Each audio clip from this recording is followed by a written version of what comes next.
report.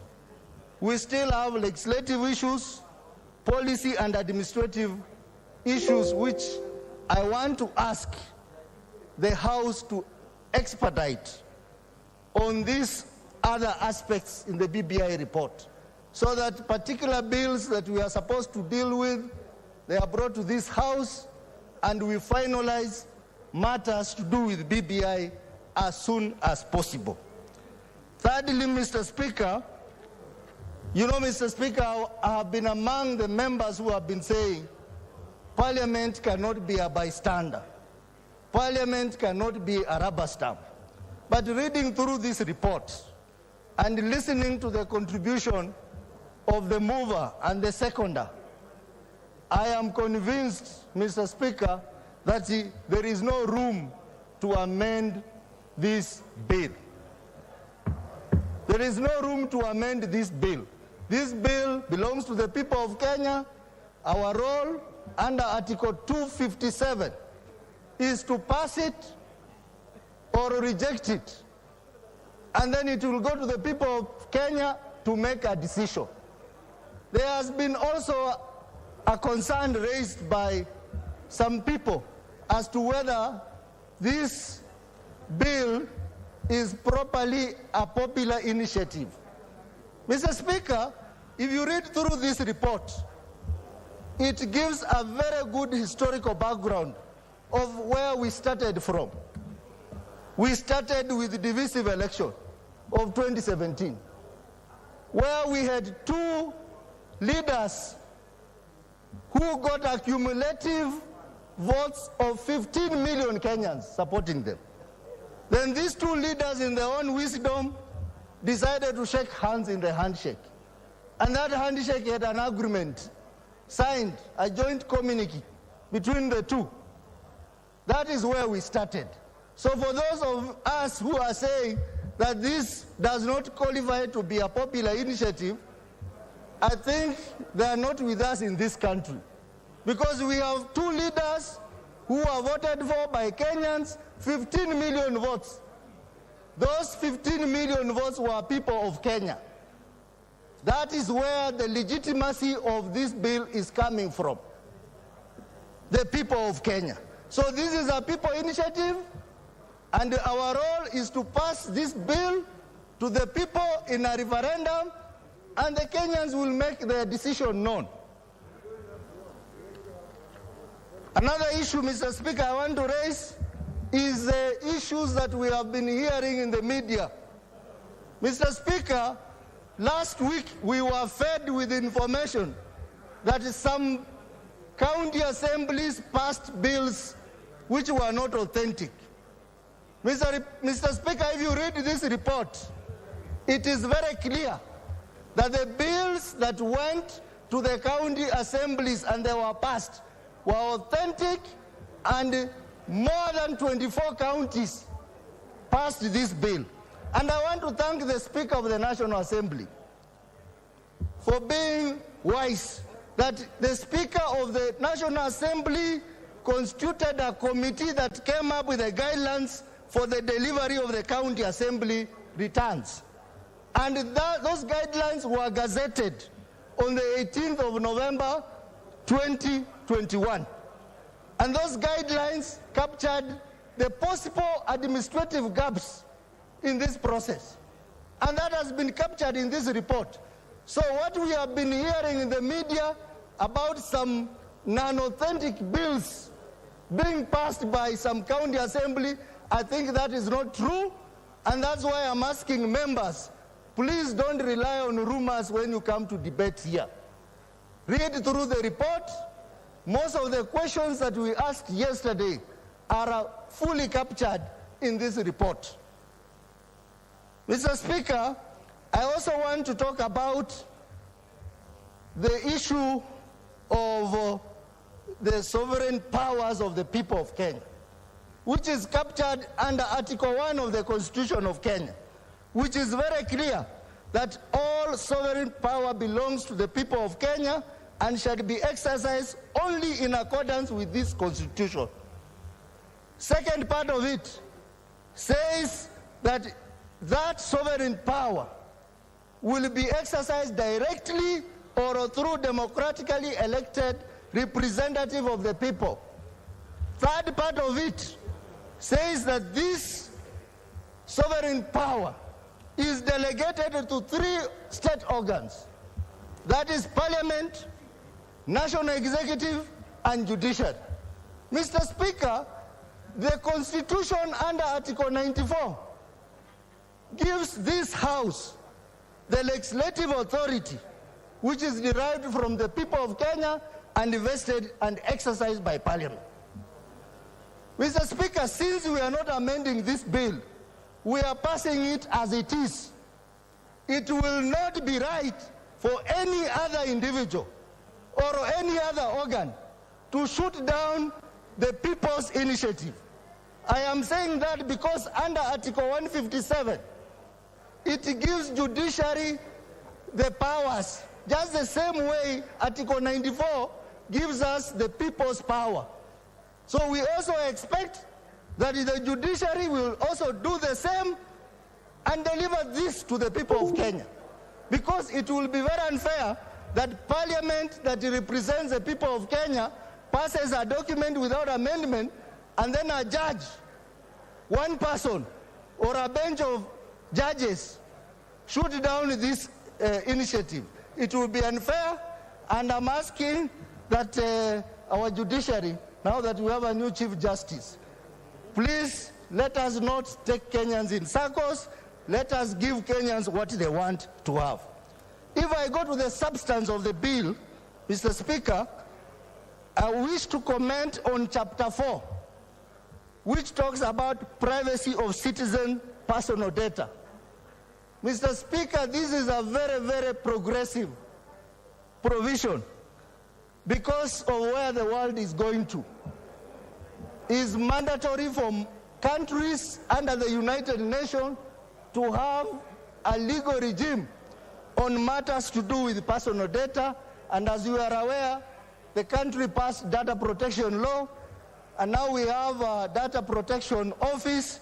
So this is a very progressive amendment, which I would wish that once this bill is enacted into law, this amendment should be implemented expeditiously.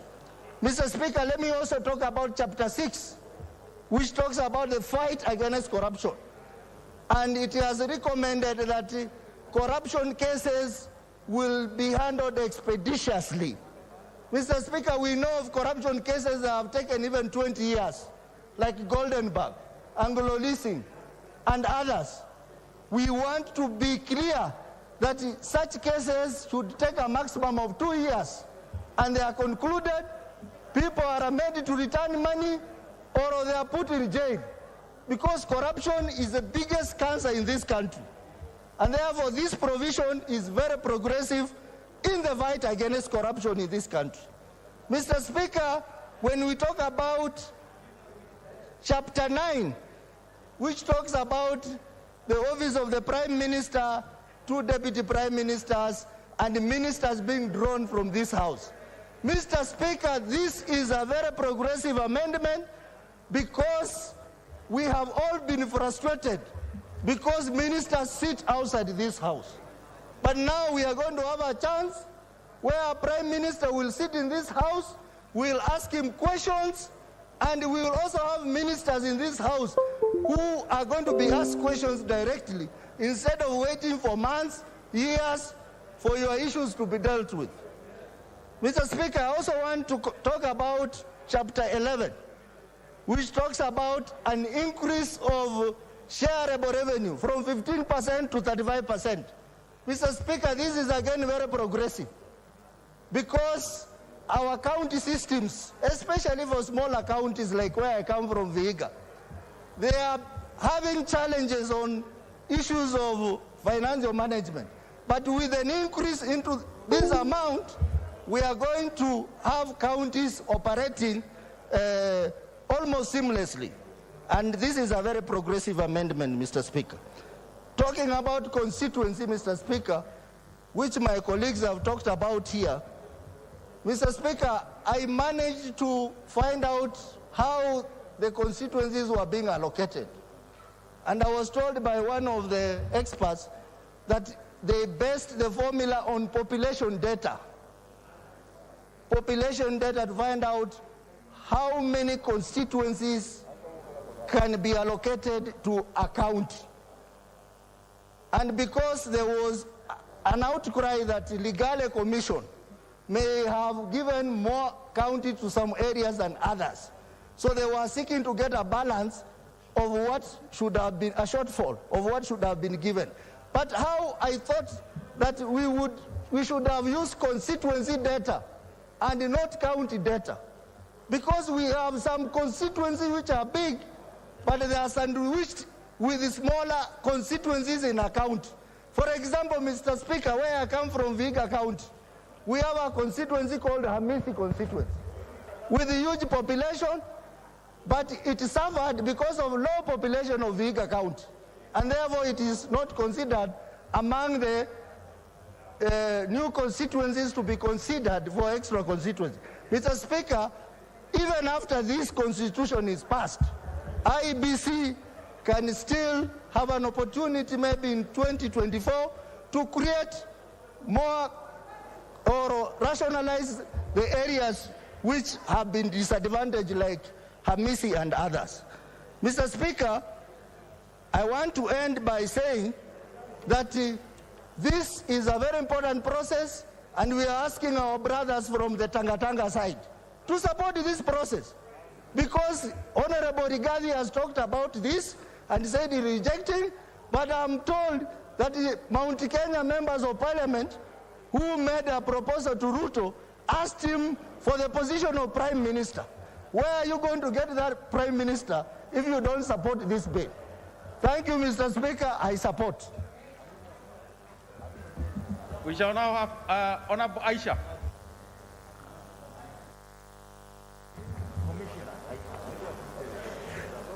Asante sana Mr. Bwana Speaker.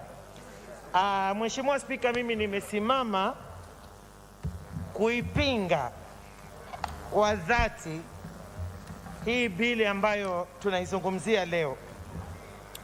Na Mheshimiwa Speaker, nataka niseme ya kwamba kwanza naomba uniruhusu nitoe mask.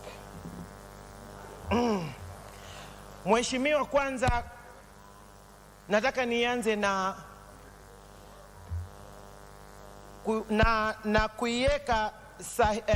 kuiweka vizuri swala la mchakato mzima kutoka mwanzo wake mpaka hapa tulipofikia, Bwana Spika, ya kwamba utaratibu wenyewe ambao ulitumika katika kufikia mahali tulipo hivi sasa kuwa na bill, ripoti zimekuwa katika hali ya kukanganyana kutoka Bomas 1, Bwana Spika, KICC, Bwana Spika, na Bomas 2. Ripoti zote Mheshimiwa Spika zilikuwa zinakanganyana. Mheshimiwa Spika, tumesikia ya kwamba bill ambayo imepelekwa katika County Assembly, kwenye mabunge ya county kwenda kuzungumziwa, Mheshimiwa Spika, ni kwamba bill hii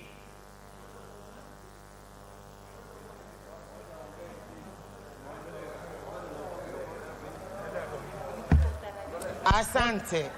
Proceed. Asante. Mheshimiwa Spika, bill ambayo ilipelekwa katika mabunge yetu ya county, tulipata kujua ya kwamba bill ile ambayo IEBC chairman alitoa, alipata kopi moja ikakuwa gazetted, lakini ile ambazo zimepelekwa kwa County Assembly kuzungumziwa zilitoka kwa Secretariat ya BBI, Mheshimiwa Spika, ambayo zilipofika kwa chairman ambaye ni Chebukati, Mheshimiwa Spika, hazikuwa bills ambazo zimekuwa gazetted. Mheshimiwa Spika, mimi nataka niseme ya kwamba hilo peke yake, Mheshimiwa Spika, inamaanisha kwamba tayari sheria ilikuwa imehujumiwa, kwa sababu zile bills ambazo zimefika kule katika mabunge yetu ya county, Mheshimiwa Spika, tumepata kujua nyingine zilikuwa sawa, nyingine hazikuwa sawa. Na kwa sababu hiyo, Mr. Speaker, mimi nataka niseme napinga, kwa sababu hatujui hata leo tukipitisha, sisi kama bunge tukipitisha, hakuna ukweli ambao ambao tuko nao ya kwamba bili hii tumepitisha na itakayoenda sasa labda kwa referendum ama kwa kura ya maoni, Mheshimiwa Spika, itakuwa iko sawa, kwa sababu inaonekana kuna bills nyingi ambazo kila leo inatolewa hii, kesho inatolewa ile. Kwa sababu hiyo, Mheshimiwa Spika, hakuna uaminifu katika mchakato mzima huu wa BBI. Mheshimiwa Spika, jambo ambalo mimi limenistaajabisha si kwamba ati tumevunja sheria kama bunge, lakini ni jambo la aibu, Mheshimiwa Spika, kwamba kikao cha dharura, kikao hususan kinaweza kuitwa, wabunge wanaweza kuitwa kutoka kwa muhula wao wa mapumziko kuja kwa kikao cha dharura kuja kuzungumzia mchakato wa BBI badala ya kuzungumzia matatizo yanayomwathiri mwananchi katika hali hii ngumu ya maisha katika nchi yetu ya Kenya. Mheshimiwa Spika, tungekuwa leo tunazungumzia angalau ripoti ya kutoka kwa Wizara ya Afya na mchakato mzima ambao serikali yetu kupitia Mheshimiwa Uhuru Kenyatta imeweka kumhusu mwananchi, Mheshimiwa Spika. Lakini leo tunazungumzia order Honorable Aisha. What is out of order, Honorable Bui Robert? Thank you, Mr. Speaker. Marwa. It is time for Honorable Bui. Yeah, thank you, Mr. Speaker. I'm on a point of order. I have listened very keenly to my sister, the Honorable Member for Malindi. And Mr. Speaker, she has stated on Hansard that members of Parliament have been called back from resting. Mr. Speaker, I wanted to go on record that we were not at home resting.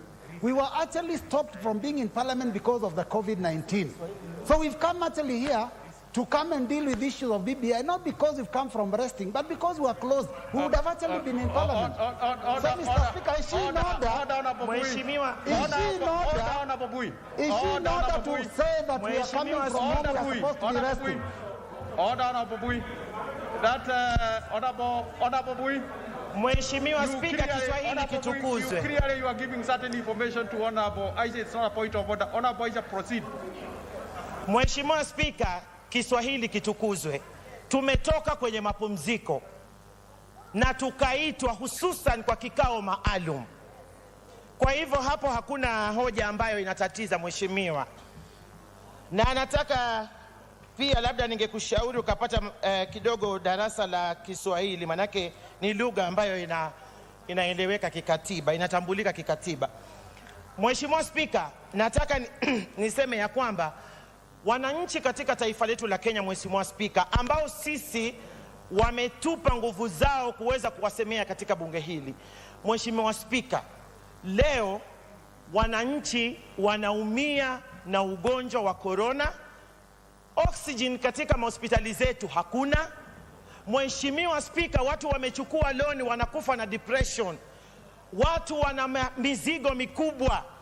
Leo sisi tunakuja hapa kuzungumzia bill, Mheshimiwa Spika, ambayo kwanza inatuongezea mzigo, inaongezea mzigo wa Njiku ambaye tayari sahihi ana mzigo wa kutulipa mishahara sisi wabunge 416. Tunazungumzia kumuongezea mzigo wa 650 ya wabunge, Mheshimiwa Spika. Mheshimiwa Spika, wa Njiku kule nje hakuna vile, Mheshimiwa Spika, sisi wabunge tunakosa mshahara hivi leo. Mshahara wetu tunaupata kikamilifu, Mheshimiwa Spika, lakini walioko kule nje wanaumia, Mheshimiwa Spika.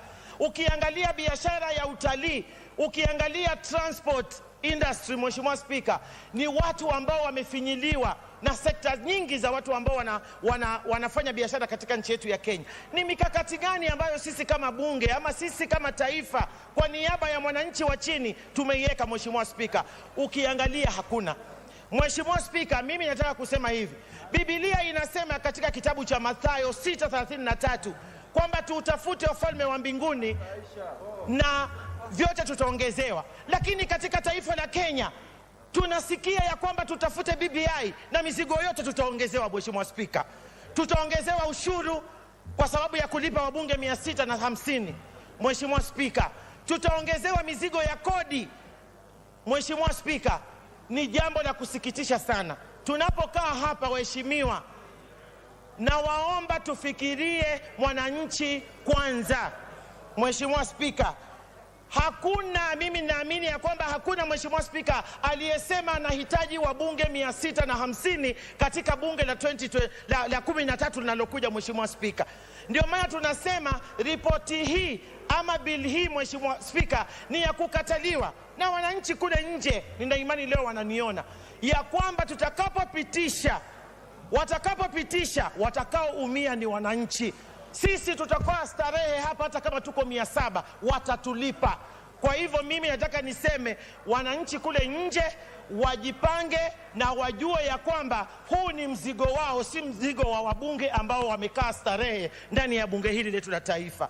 Kwa hivyo mimi nataka niwasihi, wakati kama yote yataenda mpaka yawarudie wao, Mheshimiwa Spika, nataka niwaombe, nataka niongee na taifa ya kwamba huu mzigo hakuna atakayeutoa kwa mabega yao isipokuwa wao. Watakaoweza kufanya hivyo ni wananchi wenyewe. Asanteni sana. Next is Honorable Ole Kenta, member for Narok North. Thank you, Honorable Speaker.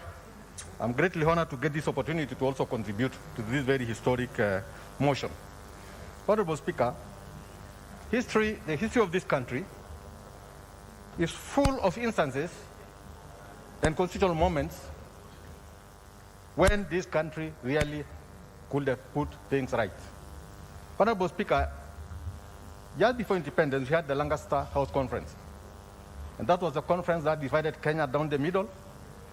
And that was when land rights were actually destroyed. Because during that conference, lands that were supposed to go back to the people who are deprived of those lands were actually abrogated and denied by independent government. So that was the first time that the Kenyan lost the opportunity to actually bring all the Kenyans together. Honorable Speaker, after independence, there were piecemeal amendments. In 1996, there was the attempt to change the constitution to stop President Moi from taking over the leadership of this country. Fortunately, it failed because the founding president actually blocked it. In 1992, Honorable Speaker, there was the change of Section 2A of the Constitution to reintroduce multipartyism. Now, in 2010, we had the Constitution, which was very progressive, and it is still there, which was said to be 80% perfect and 20% problematic. And I think that was one of the issues that was supposed to be resolved. When we come to now, as my colleagues have said, this is a moment that must not pass us. And I would like to request my colleagues to debate this matter with the sobriety that is really meant for any leader worth his salt. Honorable Speaker, this is not a political competition at the moment. It's not a matter of who is right and who is wrong. It's a matter of how do we bring our people together? How do we ensure that that segregation that has been there for so long is actually vanquished? Honorable Speaker, I have heard of Wanjiko, and maybe I can also introduce Naserian for the Maasai people. I actually represent the Narok North constituency. And my instructions as Gachagua from his own constituency is that I support this bill. Why did they say that I support it? Because the first two proponents, who are actually Kenyan citizens like anybody else, the president of this country, Uhuru Kenyatta, the former Prime Minister, Raila Odinga, as I have said, are also citizens like me and anybody else, came together to bring this country together. Honorable Speaker, I remember when we went to welcome Honorable Raila Odinga at the airport one time, the kind of death that we witnessed on the streets of Nairobi is something that should never be repeated.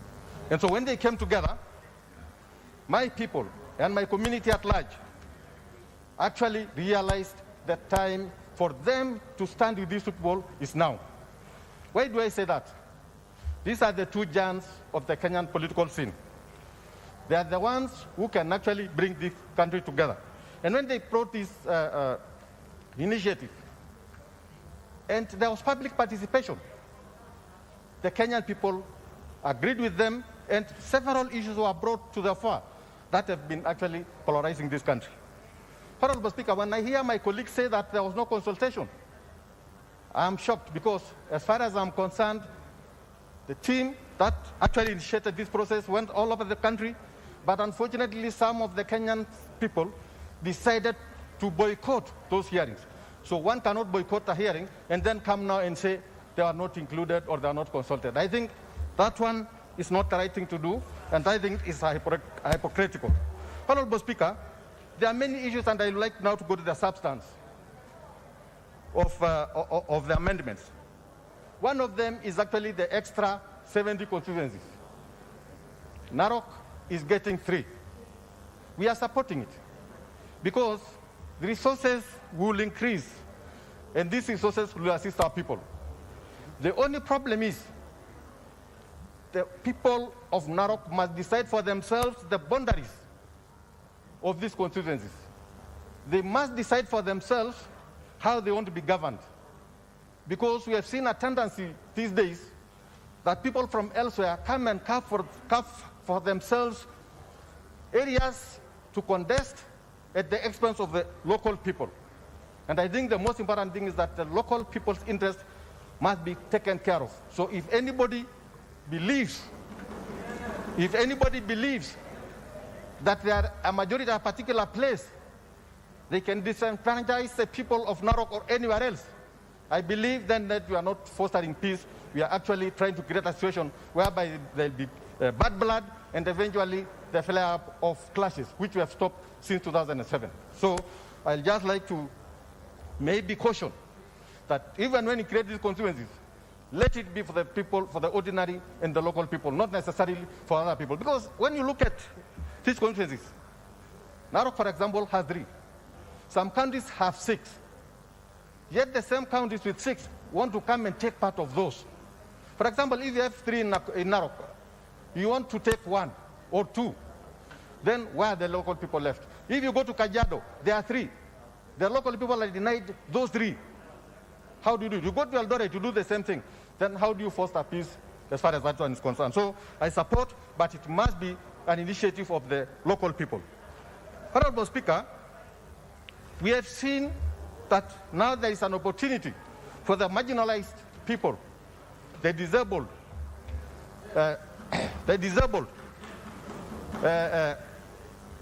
the women, or the women gender, and others.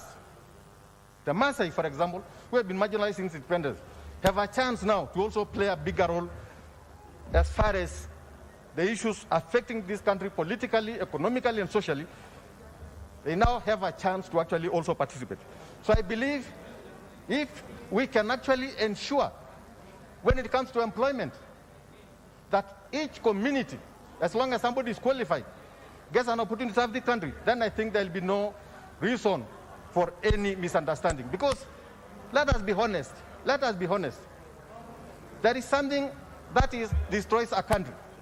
The moment there is an opportunity of employment, and it's the same names that appear in every employment opportunity, then I think it creates a situation whereby some people feel, or some communities feel, that they've been left out. Because you must realize we are equal as far as this is concerned. So when you talk about cohesion, it's important that from now on, we ensure that this constitution protects it equally. Because let us also look at it this way. We can make constitutions, and if there is no goodwill on the part of the leadership to ensure that what they do is constitutional, then of course it will be meaningless. Because what is important is the applicability, is the implementation of those things to affect and to benefit all Kenyans, not necessarily a particular section. Honorable Speaker, we have talked about peace. We have talked about peace. And peace can only be there if there is justice, if there is fair play. Like, for example, in the last election, there was a clear manifestation of rigging, whereby people were deciding, we want to elect so-and-so, and somebody else there manipulates the computer and makes his own appointment as far as this is concerned. So what happens in such situations? So we must ensure that the electoral process is fair, It is just, and the choice of the people is respected, not the choice of political pundits. When it comes to the issue of leadership, Honorable Speaker, we have said severally here and elsewhere that we have lost leadership as far as the cabinet is concerned. Why am I saying that? The ordinary person cannot access a cabinet secretary because this one is a stranger. It is somebody who has come from nowhere. He has no link and he has no connection with the people of Kenya. So when we bring the cabinet back to the people's elected representatives, then I think we are going somewhere, because these are the people who are actually elected. These are the people who are respected. These are the people who are trusted by the Kenyan people. So I think the issue of bringing the cabinet back to parliament is one of the things that has been the view and has been the wish of most of the Kenyan people. In fact, when you look at also the Prime Minister's position, and I think even those people who are opposing this thing should think twice, because they might be getting an opportunity to survive.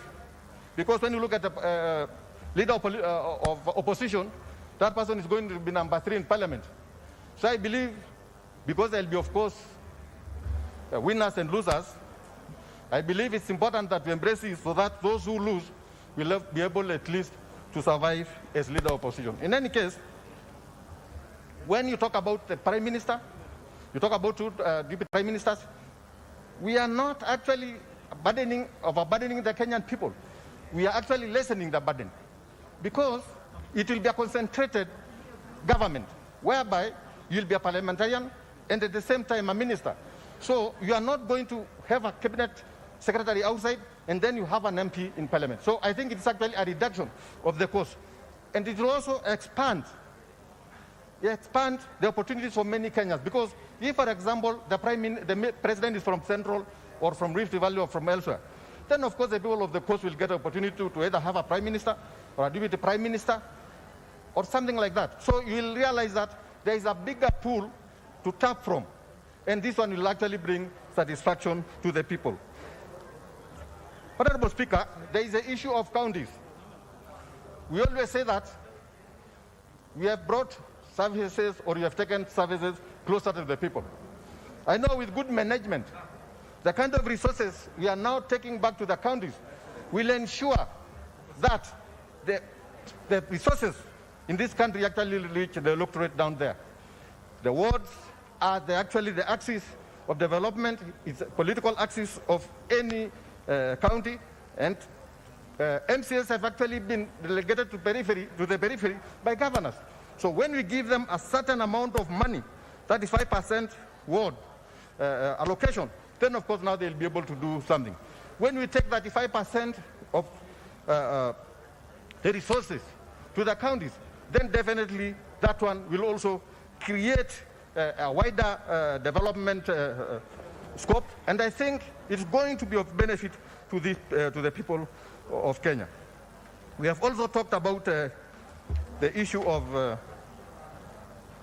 petitions, and I think when you expand the time for the petitions against the president being heard within 30 days, then of course it will ensure that there is adequate preparation for the resolution of this matter. And actually there will be no unnecessary tension, there will be no unnecessary delay in determining these matters, and it's actually going to make Kenya a bit peaceful as such. There is also the issue of petitions from parliamentarian such.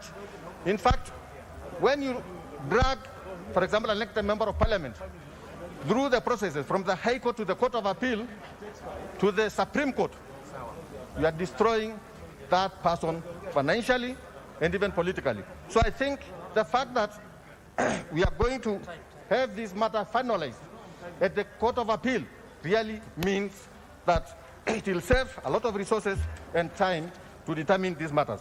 Honorable Speaker, in closing, I would like to just say that my colleagues who are with us, those who are not siding with us, must come to the realization that these constitutional amendments are of benefit to this country. They are not politically motivated, and we should actually stand and say as the Kenyan Parliament, this is what our people want, not this is what our masters want. Thank you, Honorable Speaker.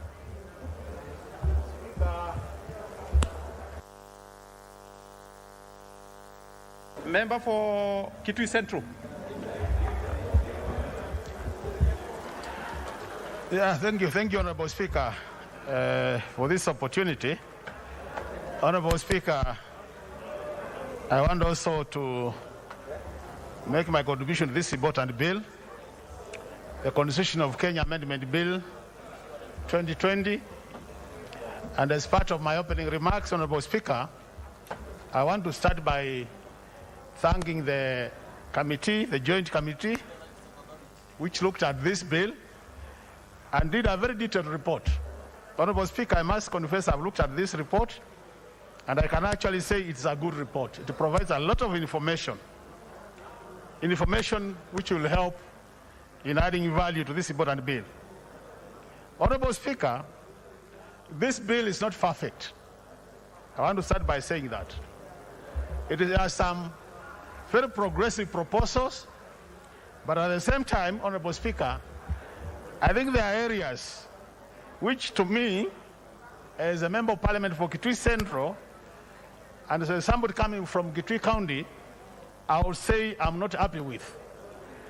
So as I make my contribution, Honorable Speaker, I will be able to point out areas which I think I'm not happy with. I want to start, Honorable Speaker, with Clause 3 of this bill. Clause 3 of this bill, Honorable Speaker, talks about economy and shared prosperity. Honorable Speaker, if you look at the history of this country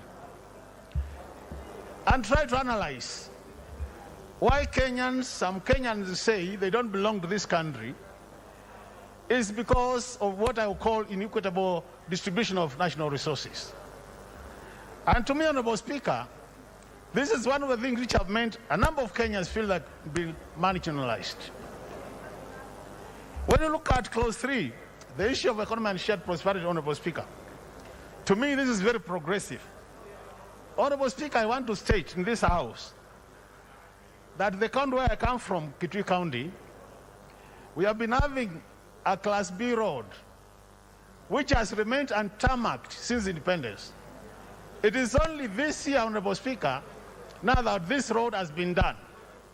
And Honorable Speaker, I must say, really appreciate His Excellency Uhuru Kenyatta for seeing the need to tarmac this road, because his government has supported tarmacking of this road. So, Honorable Speaker, and I see this clause talking about shared prosperity. To me, it makes a lot of sense. And this is very attractive to me and the people I lead, Honorable Speaker. Because, Honorable Speaker, if you look at Part C of that clause, it talks about sustainable sources of livelihood. It says the state shall promote sustainable sources of livelihood, including agriculture, pastoralism, and the blue economy. And the D of it says the state will promote, or shall, meaning it's mandatory, promote an economic system that supports small and micro enterprises. Honorable Speaker, our county is very rich with mineral resources, Honorable Speaker, and they are not exploited. So to me, when I look at this clause, the clause is saying the state shall make sure that these resources are exploited for the benefit of our people. And to me, this is very attractive, and I will be supporting this bill because of this particular clause, because it's going to empower our people economically, and it's going to be really of much help to our people. Honorable Speaker, the other matter I want to raise is the matter of representation, Honorable Speaker. We have been told we are increasing the number of MPs to 360. Some members are saying to go to about 600 and that. And there's this argument, Honorable Speaker, about the cost of these positions. And Honorable Speaker, I think we need to be honest as honorable members. People need to take time and do a proper analysis of this proposal matters cost.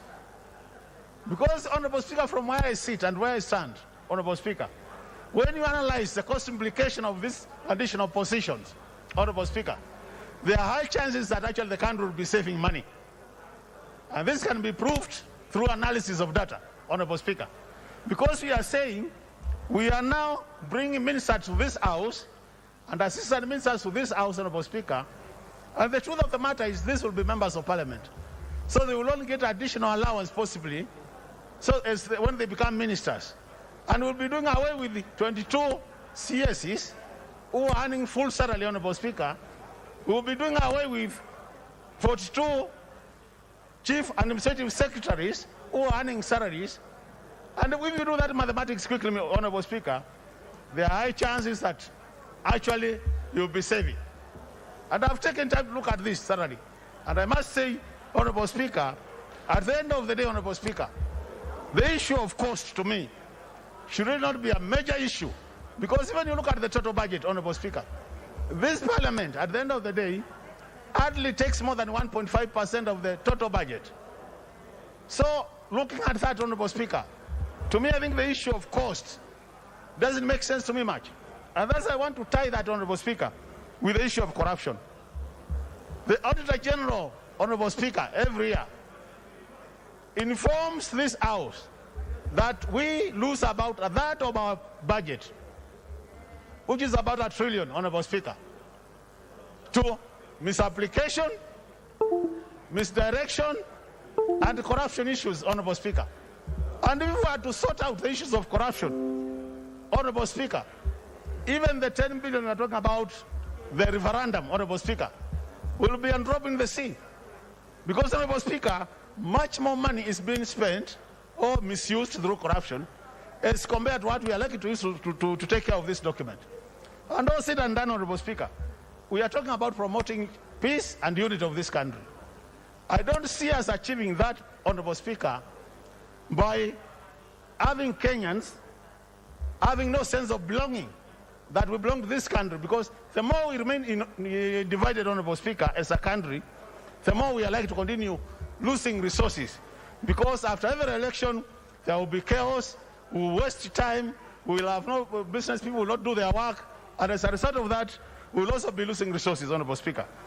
Honorable Speaker, I want now to some extent, Honorable Speaker, talk about the financial issues captured in this bill, which to me I think they are very progressive. Honorable Speaker, if you look at clause 12, it talks about the Senate taking over the issue of ensuring accountability in terms of county on revenue generated resources, Honorable Speaker. So at that level, it means now the Senate, other than just looking at what comes from the national government, it is good to look at what the counties are generating at their level and ensure that there's accountability, and at the same time also look at the expenditure part of that revenue. So, Honorable Speaker, to me, I think if this is done correctly, it's going to help this country in terms of financial management. The second point, Honorable Speaker, which I think is very important, is the issue of the county assembly fund. Honorable Speaker, our county assemblies are at the mercy of the governors and the executive. And, Honorable Speaker, of late, there are even cases where our MCRs are not getting salaries because the governor decided they cannot pay. And to me, I think this financial autonomy, what I call independence, Honorable Speaker, will go a long way in ensuring that our county assemblies, Honorable Speaker, do their work effectively. But for now, there are some of them who are being told if you don't do 1, 2, 3, we are not going to give you money. So, Honorable Speaker, I want really to say this is a progressive recommendation because we want to see our county assemblies being independent matters financial. The other thing, Honorable Speaker, is important in this bill is the issue of the time release of resources. Honorable Speaker, over time, there has been a lot of delay in releasing money to the counties, and more so when there are challenges to do with the division of revenue bill.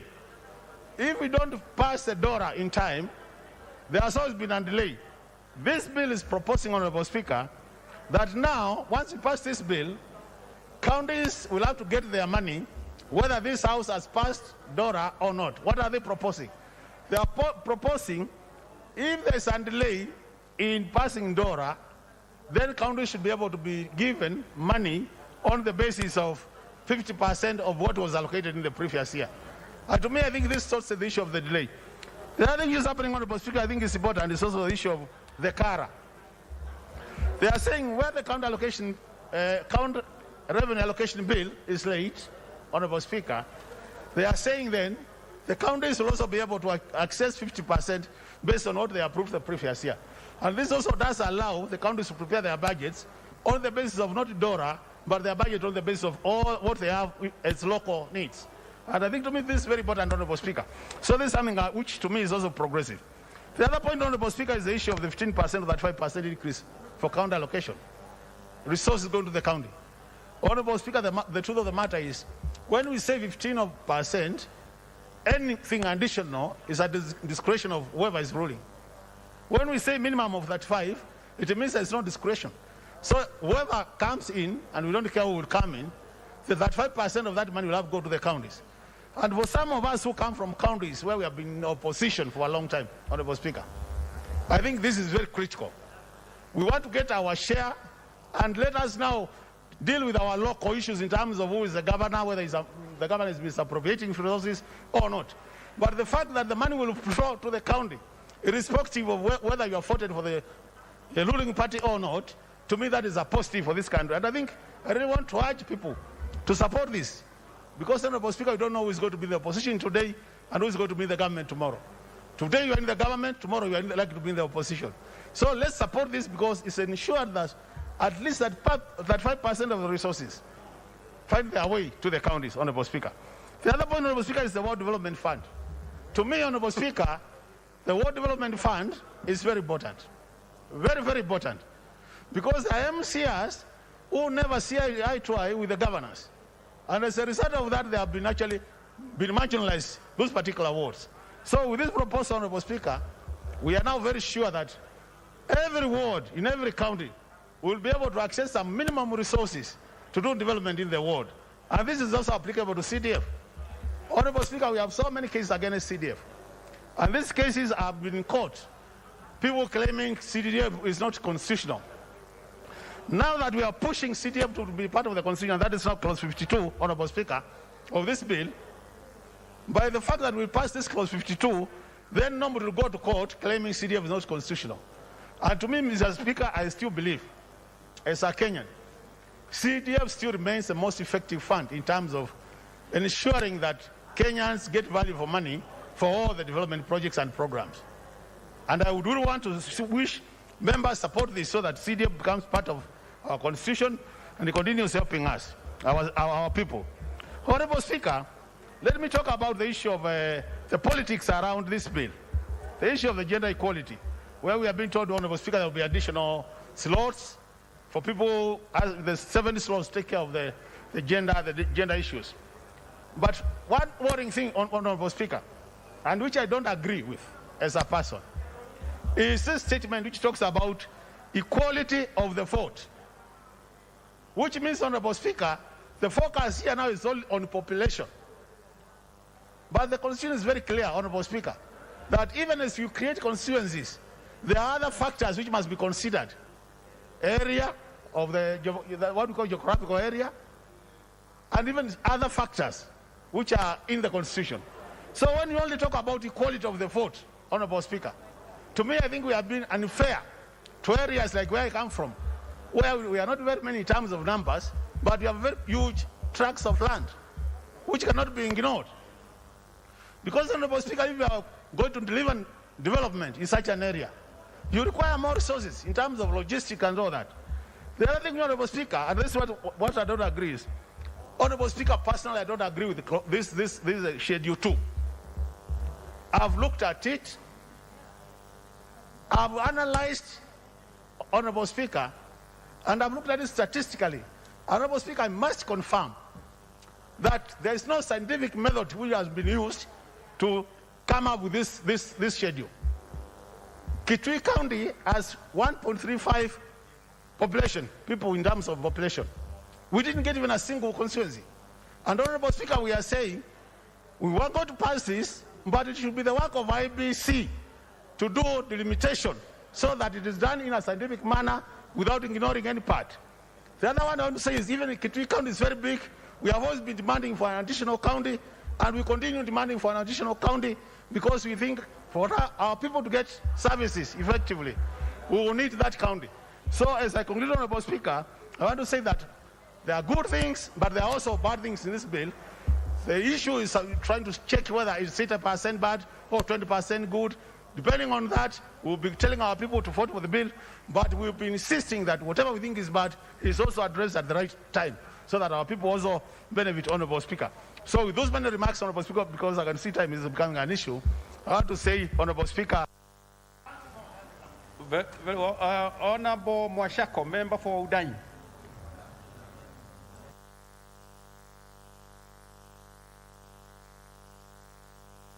What is out of order, Honorable Washiri?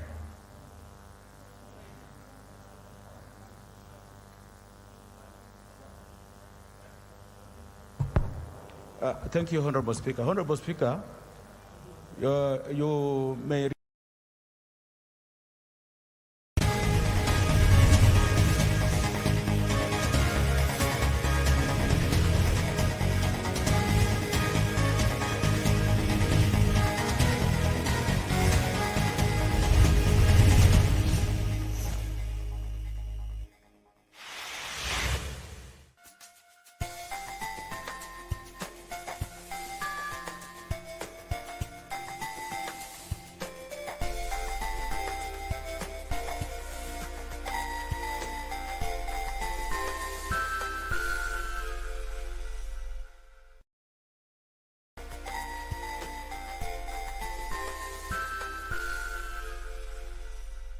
Je, umeomoka? Kama hujaomoka kwenye Quickbit ndio mambo yote. Hata tuko na fridge, kodi yake ni CM. Tuko na gas cooker, kodi yake ni CA. Tuko na TV, kodi yake ni TV. Tuko na simu aina ya Samsung ni SM ama Oppo ni Oppo.